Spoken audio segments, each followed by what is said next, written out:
Ginisa sa pagdinig sa Senado kanina, sina Justice Secretary Vitaliano Aguirre at ang mga dati at kasalukuyang opisyal ng Bureau of Customs o Bureau of Immigration.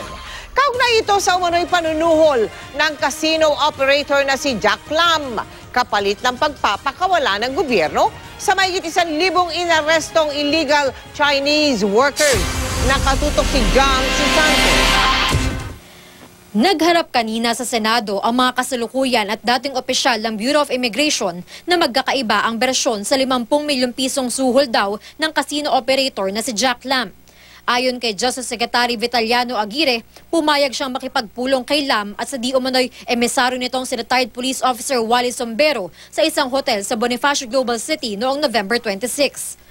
Doon daw sinabi nila Lam na babayaran ni Lam ang mga utang niya sa gobyerno at mag-a-apply ng tamang lisensya sa PAGCOR kung pakakawalan ng gobyerno ang 1,316 na inarestong Chinese na iligal na nagtatrabaho sa kanyang casino sa Fontana Leisure Park sa Clark. Hindi raw pumayag si Aguirre sa kondisyon ni Lam. Doon na raw nakiusap si Sombero para maprotektahan si Lam. He said that after matagal na niyang walang nag-aalaga kay Jack Lam, and he told me,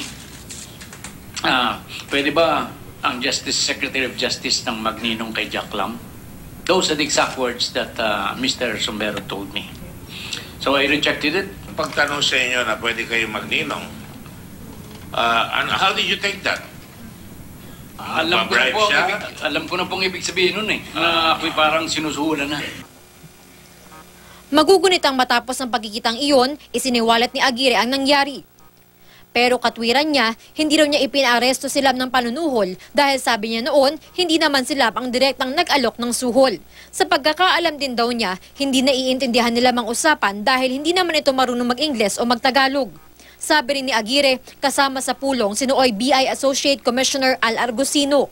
Kwento ni Argusino, nang hindi patulan ni Aguirre sa Sombero, sa kanya naman ito lumapit para humiling ng isa pang pulong. Naganap ang pulong sa isang restaurant sa Parañaque bandang alas 10 ng gabi.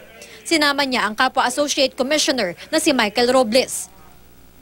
Doon, muli raw nakiusap si Sombero na tulungan si Lam. Bit-bit daw ni Sombero ang 2 bag na may lamang tig 10 milyong piso. In between, alis ho siya ng alis. Hindi nga. Iniiwan yung bag. Yun ang ang problema. Iniiwan yung bag sa amin. Ay hindi naman namin pwedeng iwanan po yun kasi umaalis siya. Tapos there was even a time, Your Honor, na wala po siya ng 2 hours. Mahirap paniwalaan. Yeah, I understand po, Your Honor. Attorney, na 2 oras siyang umalis. Naghihintay kayo doon ng 2 oras, nagkakamot kayo ng kung ano-ano, nagbibilang kayo ng butiki sa tapos hinihintay niyo siyang bumalik. Your Honor, ano kasi ng madaling araw. Ano kasi si Jack Lam, Your Honor? Iniimbestigahan ko na po yan. Pagbalik ni Sombero bandang alas 5 ng umaga, may dala pa itong 3 bag na may lamang tig 10 milyong piso din. Dumating yung 2 bag, lumabas kayo, sinundan niya kayo, tapos pagdating doon sa second restaurant, nagkaroon ng 3 bag. Were you not negotiating? Mr. Chair, wala po kasi akong idea what had transpired before that meeting. Tinanggap din daw ng 2 ang pera para maitago raw nila bilang ebidensya laban kay Lam. Matapos ang ilang araw, kinausap daw sila ni Nooy BI Intelligence Chief Charles Calima Jr. para sabihing alam niya ang nangyaring bigayan ng pera. In-inform siya ni Sombero kung ano nangyari sa City of Dreams at saka dun sa Crown Hotel. At sabi niya meron siyang copy ng recordings at saka ng CCTV. Ano sinabi niya sa iyo? Ang sabi niya po hindi niyo ako sinasama kasi. Nagbiro siya po ng ganun. Dahil dito, binahagian daw ng 2 Nooy Associate Commissioner si Calima ng 18 million pesos. Pero iba ang kwento ni Calima. Sabi niya, entrapment ang ginawa nila ng Sombero sa 2 para makakuha ng ebidensya dahil nang e-extort daw ang mga ito. And this was caught on CCTV. Nakita naman natin doon, lumabas na yon na bit-bit nila yung pera at naipakita pa doon hanggang doon sa sakyan nila na dinala yon. That was the first phase. Yung second phase, ito yung nagre-request na naman, nagdedemanda naman itong specifically si Atty. Argusino ng another 50 million. At ito yung na-report sa akin ni Mr. Sombero. Kaya magkakandak sana kami ng entrapment operation. Pero hindi natuloy ito dahil Secretary of Justice Aguirre was already on media. Ayon sa mga senador, marami pang dapat tanungin sa mga sangkot na personalidad. Hindi pa rin daw lusot si Aguirre na fraternity broad din na Argusino at Robles.